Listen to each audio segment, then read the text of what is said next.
Hey wrestling fans, this is Rick from rickswrestlingblog.com. Hey, thanks for watching us today. And first of all, let me apologize because I am late with the Extreme Rules game to put it up on my website. Now, right now, as of this time, it's actually Saturday morning. Pay-per-view's tomorrow night. You still have time to go ahead and download it and print it and play the game with your friends and family. I tell you what, I've got it right here. We're going to go ahead and talk about the rules a little bit.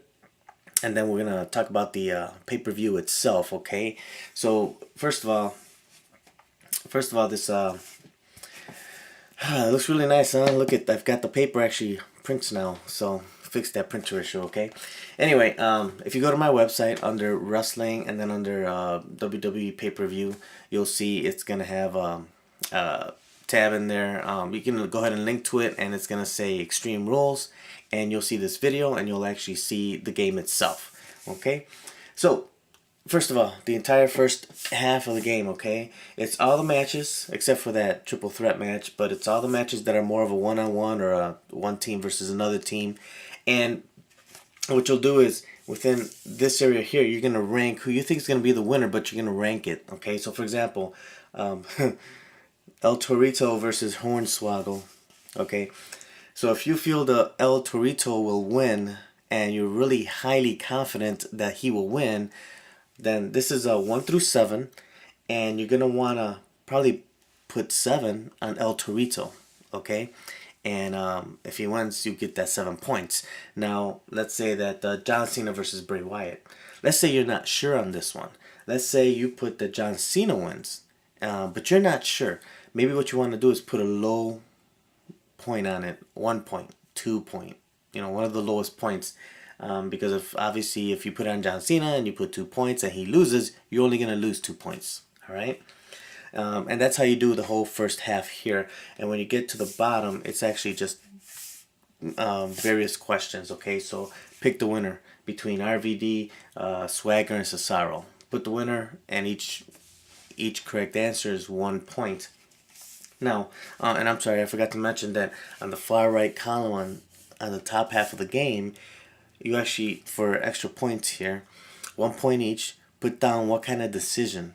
Okay, so did El Torito beat Hornswoggle by pinfall, disqualification, count out, submission, and I actually put other just in case, or is it a no contest? Okay, and if there's an other, you can write that in there, and if you win it that way, hey, then you get yourself an extra point there.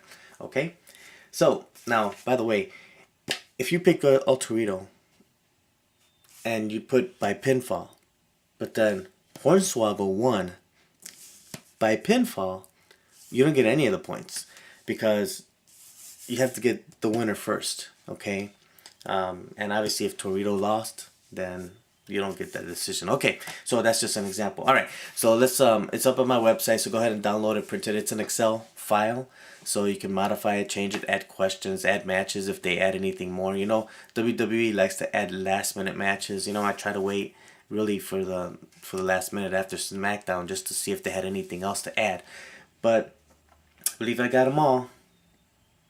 So anyway, let's talk about Extreme Rules. Okay, Extreme Rules. Now, El Torito Hornswoggle, come on. Okay, it's supposed to be something entertaining, something kind of fun to watch, but really, I mean, come on. As far as I can tell, the Usos aren't defending the Tag Team Championship at the event. And at first, I thought they were going to go against Ryback, but then they took them on main event and Raw, and the Usos won on Raw. So it doesn't make sense why you wouldn't have the tag team champions defending their titles against someone. You've got other tag teams out there. Honestly, I'd love to see the Usos defend that tag team title against the Wyatt family, Harper and Rowan, which, they're probably going to let the Usos keep the title for a while, so they don't want them to face Harper and Rowan, because I believe Harper and Rowan will pretty soon be the tag team champions. Maybe they'll save this for SummerSlam, because you have to have great matches in SummerSlam. Okay, so maybe that's the deal there. Anyway, pre-show match, Hornswoggle, El Torito. I'm expecting El Torito to win this one, but who really cares, right? Anyway, John Cena versus Bray Wyatt. This one's a little harder for me to call. John Cena won at WrestleMania. I do expect Bray Wyatt to win at Extreme Rules. But I'll tell you what, they have built up this event for Extreme Rules, I believe, better than they built it up for WrestleMania. I mean, come on, the kids come out and then they sing and then they put on sheep masks, and I mean, Bray Wyatt has really done a great job, and it's going to be interesting to see because I actually am picking Bray Wyatt to win this match and a steel cage. So let's see what happens. But I'll tell you what, it's made this whole John Cena feud with him an interesting one to watch. So it's been pretty cool because honestly I haven't really been too interested in any John Cena matches for a while. But in this one I am. And actually looking forward to this one more than I was at WrestleMania. So WWE's done a really good job. Bray Wyatt has done a really good job at really pumping this match up. Alright. Intercontinental match. Bad News Barrett going against champion Big E Langston. Well, Big E Langston really hasn't been defending that title all that much. It's almost like the WWE has kind of forgotten about the Intercontinental Championship and the U.S. title. I mean, really, give these titles to some of these lower ranks if you're not going to really use them. There's a lot of other wrestlers not doing anything. Give Fandango the U.S. title. Move the Intercontinental Championship. I actually would like to see Bad News Barrett take that title from Big E. I doubt that'll happen, but I would like to see that. I'm expecting Big E to win the title, to retain the title at the pay-per-view. Alright. 2-on-1 handicap match. Alexander Rusev versus R-Truth and Xavier Woods. Do we really even need to talk about this one? Come on. I mean, oh, what a main event match. Well, not a main event, but what a pay-per-view match. I can't believe we got to pay for that. Well, anyway, what a waste. Rusev is going to win, obviously. Divas match. Paige versus Tamina Snuka. Looking forward to this match. Expecting Paige to retain that title. But I think this is going to be a really nice match. And hopefully I'm really praying that Paige gets a chance to really show off her wrestling skill because she hasn't shown it off as well on television lately. And I think that the pay-per-view, hopefully, is going to be her opportunity to really stand out. And she's got a good opponent in Tamina Snuka because she is believable. She's big. She's strong. And she, as far as I know, she hasn't held the title yet. I don't think she has. Could be wrong, but I do expect Paige to retain the title, like I mentioned. But I think this might be, hopefully, her breakout performance. Alright, The Shield versus Evolution. Probably the match that I'm really looking forward to, as I'm sure many of you are. You know, I'm expecting big things from Ambrose, Seth Rollins, and Roman Reigns. But here's the thing. I don't think they'll beat Evolution. I think Evolution will actually beat them. And if Ric Flair is there at ringside, I actually expect Ric Flair to side with Evolution. But I mean, I don't know if that's the case, but I tell you what, I think this is going to be an awesome match. But after seeing, you know, at WrestleMania, Triple H lost to Daniel Bryan, okay? Randy Orton technically lost his championships at WrestleMania to Daniel Bryan, even though he didn't get pinned. And Batista submitted to Daniel Bryan, winning the championships. Okay, so all three of these guys technically lost at WrestleMania. I can't see them losing again at Extreme Rules, okay? Because you're kind of starting to, I mean, now you're taking Batista and just kind of dropping him down, and Orton still kind of falling, and now Triple H falling again. I don't see that happening. I expect a great match. I expect a fight. I mean, I expect it to be probably the match of the night. I don't know. I'm hoping it is. I think it might be. But at the end of the day, I think Evolution walks away as the winners. All right. Jack Swagger, RVD, and Cesaro. I mean, honestly, the only winner I can see here is Cesaro. But to tell you the truth, this is a waste of a match. Cesaro continues to be Swagger, so there's no match there. RVD beat Swagger. Honestly, the surprise would be if Swagger won. That would be the surprise. But I believe Cesaro will win. I believe they're building up Cesaro for something huge at SummerSlam. Maybe Cesaro versus Daniel Bryan for the championship. Could be. He's a Paul Heyman guy. Paul Heyman guys get these title chances and usually win titles. So it could be Cesaro versus Daniel Bryan.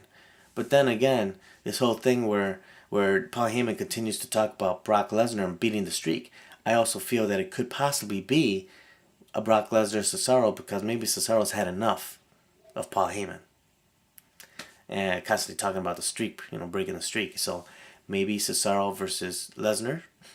But then again, let's talk about that world title match, Kane versus Daniel Bryan, because I think a great SummerSlam match for Daniel Bryan, being the champion to defend that title, would be one against Cesaro. That would be a great match. Number 2, against Triple H would be a great match. But number 3, Daniel Bryan versus Lesnar would also be a great match. These are all excellent SummerSlam matches. But let's talk about the main event, Kane versus Daniel Bryan. The WWE has really done a really great job in building Kane right back up to be the Demon Kane, okay? He has, come on, popping up through the ring. That's some classic stuff, okay? That's what we did in the old school, right? But if it would have been Corporate Kane versus Daniel Bryan, that would have been a disaster. Come on, Corporate Kane doesn't win any matches. He just looks terrible. But as the original Kane, he has been phenomenal. Coming in, just destroying, just annihilating. And he made himself a worthy opponent for Daniel Bryan. And now Daniel Bryan's going, and I'm expecting Daniel Bryan to take a good beating. But Daniel Bryan will retain his title. But I'm expecting this to be a pretty cool match to watch. So I love the way they built it up. I think they did a great job. So other than that, Extreme Rules has a lot of good matches going for it. On the flip side, there's some really waste in there. And I gotta tell you, I kind of expected this with the WWE Network, that they would only focus about 2, maybe 3 matches that would be really your main event, which, they kind of have in the past, but a lot of other matches at least had something going for them. They were not main event, but they actually were pretty good. But what do you see here? Really, you've got the Shield versus Evolution. That's one of your main events, really. Daniel Bryan versus Kane, your other main event, and then John Cena versus Bray Wyatt, okay? But honestly, all the other matches we can kind of do without. There's a couple other ones that are decent, like Paige versus Tamina. But do we need to see El Torito versus Hornswoggle? Do we need to see Alexander Rusev take on 2? Hey, take on Roman Reigns and then let's talk. And then who are the other ones? Do we really need to see the Swagger versus RVD versus Cesaro? Now maybe RVD versus Cesaro, but throwing a Swagger there, that's not good. And there's so many other wrestlers that are not even on the event. Del Rio, Ziggler. Well, The Miz, I think, is making a movie right now. And who's my Sheamus? I don't get it. So anyway, there's a lot of these other guys who are top tier wrestlers who are not really participating and not doing anything in this pay-per-view. I would like to see them do something with the tag team division, because tag team division hasn't been doing much lately. Usos have been great, but where's the true competition here? They really haven't had any. I'll tell you what, if you take Sheamus and Drew McIntyre and put them together, do like this Irish, Scottish connection between the two, and have them just start a tag team from the beginning, these guys can be a fierce tag team and can go for the titles. And I think that would actually be a good route for them, because if there's nothing going on in the tag team division right now, put a couple people together, build them up as a tag team, and make them go after the title. I think that'd be a great move. So hey, Extreme Rules, I'm still expecting it to be a really good pay-per-view. I'm hoping we get some really good classic matches. Hoping for some surprises. But overall, I expect a pretty good pay-per-view. Again, disappointed with some of those lower card matches, but hey, they're not going to give you a main event match for every single match. So anyway, that's it for now. Visit us on our website, download the game, rickswrestlingblog.com. Appreciate you watching. Thanks.